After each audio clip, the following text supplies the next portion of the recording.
নমস্কার বন্ধুরা, আপনাদের সকলকে আবার আমার চ্যানেলে স্বাগত জানাচ্ছি। আপনিও কি হ্যান্ড এমব্রয়ডারি শিখতে চাচ্ছেন? কিন্তু মনে হয় আমি পারবো তো? আমার হাত ঠিক হবে তো? তাহলে বিশ্বাস করুন, আপনি একা নন। আমিও ঠিক এই জায়গা থেকেই শুরু করেছিলাম। আজ হচ্ছে ডে 2। আজকে আমি শেখাবো হ্যান্ড এমব্রয়ডারির 5টা বেসিক স্টিচ, যেগুলো একবার শিখে নিলে যে কোনো ধরনের ডিজাইন করা সহজ হয়ে যাবে। আপনি যদি একদম নতুন হন তাহলে কিন্তু একদম ধীরে ধীরে দেখুন, তাড়াহুড়ো করবেন না। চলুন শুরু করা যাক। তো সবথেকে প্রথমে আমি একটা সুতির কাপড় নিয়ে নিয়েছি, আর তার মধ্যে পেনে করে সোজা সোজা লাইন টেনে নিয়েছি। আপনারাও কিন্তু এভাবেই সোজা লাইন দিয়ে স্টার্ট করবেন, শিখতে সুবিধা হবে। এবার আমি কাপড়টাকে হুপের মধ্যে সেট করে নেব টাইট করে। দেখুন আমি কিভাবে সেট করছি, ঠিক এভাবেই কিন্তু টাইট করে সেট করতে হবে। তো আমাদের প্রথম স্টিচ, ইউনিভার্সাল বেসিক স্টিচ হচ্ছে রান স্টিচ। এই স্টিচটা সবথেকে সহজ। তো সবথেকে প্রথমে আমরা সুচটাকে কাপড়ের একটা প্রান্ত থেকে উপরে তুলে নেব। তারপরে প্রত্যেকটা স্টিচ সমান দূরত্ব রেখে সেলাই করতে থাকব। আপনারা ভিডিওটাতে দেখতে পাচ্ছেন যে কিভাবে আমি রান স্টিচটা করছি। এই স্টিচটাকে আমরা কিন্তু কাঁথা সেলাই বলে থাকি। এই কাঁথা সেলাই পশ্চিমবঙ্গের সবথেকে বিখ্যাত একটা সেলাই, যা আমাদের বাংলাকে এখনও সবার কাছে আগিয়ে রেখেছে।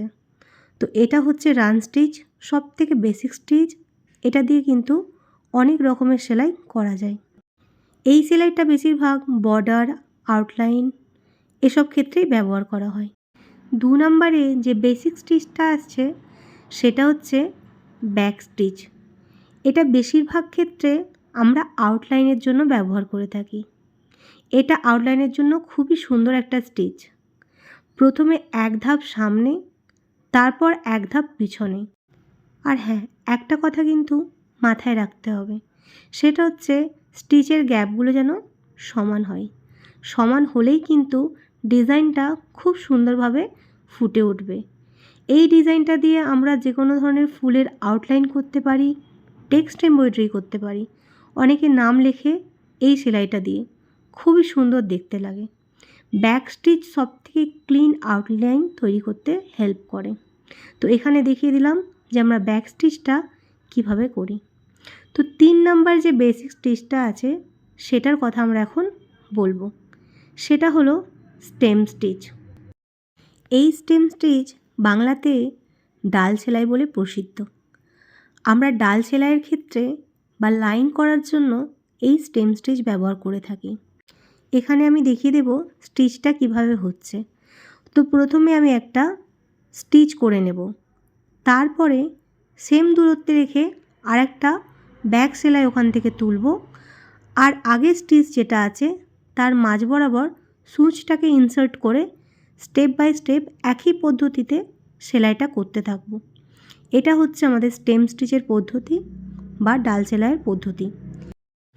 এটার ক্ষেত্রে কিন্তু মাথায় রাখতে হবে, যেদিকে আমরা মাঝ বরাবর সুচটা ইনসার্ট করছি সেটা কিন্তু একটা দিকেই হতে হবে, হয় উপর দিকে বা নিচের দিকে, যেদিকে আপনি কাজটা করতে চাচ্ছেন। এই স্টেম স্টিচটা গাছের ডাল এসব ক্ষেত্রেই ব্যবহার করা থাকে। আশা করি আপনারা বুঝতে পারছেন স্টিচটা কিভাবে হচ্ছে। তো নেক্সট যেটা স্টিচ আছে সেটা হচ্ছে ফ্রেঞ্চ নোট। এই সেলাইটা বিগিনারদের জন্য একটু কঠিন লাগলেও খুব সুন্দর স্টিচ কিন্তু। প্রথমে সুতোটাকে কাপড়ের মধ্যে থেকে ওপরে তুলে নেব, তারপরে সুতোটাকে এক হাতে ধরে অন্য হাতে আমার থাকবে সূচ। তো সূচের মাধ্যমে সুতোটাকে জড়িয়ে নিয়ে সেই সুতোটাকে হাতে ধরে আবার নিচের দিকে পুল ডাউন করে নেব। তার ফলেই কিন্তু আমার তৈরি হয়ে যাবে ফ্রেঞ্চ নোট। এখানে আমি 6 তারের সুতো ব্যবহার করেছি, সেক্ষেত্রে একবার করেই রাউন্ড করেছি। আপনারা চাইলেন এটাকে 2 থেকে 3 বারও করতে পারেন। যেটা কি বেস্ট দেখতে হবে। আপনার যেমন কাজ সেটার জন্য সেই অনুযায়ী আপনি থ্রেড ব্যবহার করবেন। এটার ক্ষেত্রে কিন্তু সুতোটাকে ধরে রাখা খুবই গুরুত্বপূর্ণ, না হলে কিন্তু ওটা জড়িয়ে যেতে পারে। ফ্রেঞ্চ নোট ফুলের মাঝখানে ডটসের ক্ষেত্রে আমরা ব্যবহার করে থাকি। ফ্রেঞ্চ নোট ছোট কিন্তু খুব সুন্দর ডিজাইন তৈরি করতে পারে। আশা করি আপনারা বুঝতে পেরেছেন যে আমি কিভাবে ফ্রেঞ্চ নোটটা বানিয়েছি। তো বেসিক স্টিচের মধ্যে লাস্ট যে স্টিচটা আমি দেখাবো বা 5 নম্বর যে স্টিচটা আমি দেখাবো সেটা হচ্ছে সাটিন স্টিচ। বাংলাতে এটাকে আমরা ভরাট স্টিচও বলে থাকি। এই স্টিচ দিয়ে সাধারণত যে কোনো জায়গা ভরাট করা হয়। স্টিচগুলো পাশাপাশি দিন, যেভাবে আমি ভিডিওতে দেখাচ্ছি। যে কোনো ধরনের সেলাইয়ের ভরাটের সময় পাশাপাশি দিলে ডিজাইনটা খুব সুন্দর লাগবে।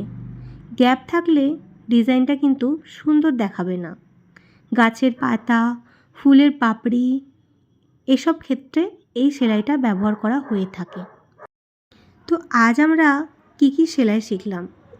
প্রথমে শিখলাম রান স্টিচ, তারপরে শিখলাম ব্যাক স্টিচ, তারপরে শিখলাম স্টেম স্টিচ, তারপর আমরা শিখলাম ফ্রেঞ্চ নোট, একদম শেষে শিখলাম সাটিন স্টিচ। শুরুতেই স্টিচ পারফেক্ট না হলেও একদম চিন্তা করবেন না। প্রতিটা সুন্দর কাজই প্র্যাকটিস দিয়ে আসে। প্রতিদিন একটু একটু করে সেলাই করুন। আশা করি আপনাদের হাতও কিন্তু সেলাই খুব ভালো হয়ে যাবে। ভিডিওটা যদি ভালো লেগে থাকে একটা লাইক, একটা শেয়ার, একটা কমেন্ট করে সাবস্ক্রাইব করে পাশে থাকবেন। ধন্যবাদ। Happy stitch.